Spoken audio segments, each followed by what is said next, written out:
سامعین اکرام السلام علیکم ورحمۃ اللہ وبرکاتہ۔ سبسکرائب کیجیے روزانہ اسلامی اور انگریزی تاریخ دیکھنے کے لیے اسلامک ڈیٹ چینل کو۔ آج کی ویڈیو دو باتوں پر مشتمل ہے، ایک اہم مسئلہ اور ایک اسلامی کیلنڈر۔ مسئلہ کیا ہے؟ مسئلہ یہ ہے، کیا فرماتے ہیں علماء دین و مفتیان شرع متین مسئلہ ذیل کے بارے میں؟ حنفی امام کا قرآن کریم نماز میں دیکھ کر پڑھنا کیسا ہے؟ جواب: نماز میں قرآن کریم ہاتھ میں لے کر پڑھنا عمل کثیر ہونے کی وجہ سے مفسد صلاۃ ہے۔ حنفی امام کو اس کی اجازت نہیں، نہ فرائض میں، نہ تراویح کی نماز میں اور نہ کسی اور نماز میں۔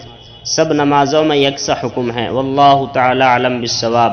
اور آج کا کیلنڈر، آج ہندوستان اور آس پاس کے ملکوں کے اندر چاند کی تاریخ ہے 27 رمضان المبارک، اور آج سعودیہ عربیہ کے اندر چاند کی تاریخ ہے 28 رمضان المبارک سن 1443 ہجری، اور آج انگریزی تاریخ ہے 29 اپریل 2022 عیسوی، اور آج جو دن ہے وہ جمعے کا دن ہے۔ السلام علیکم ورحمۃ اللہ وبرکاتہ۔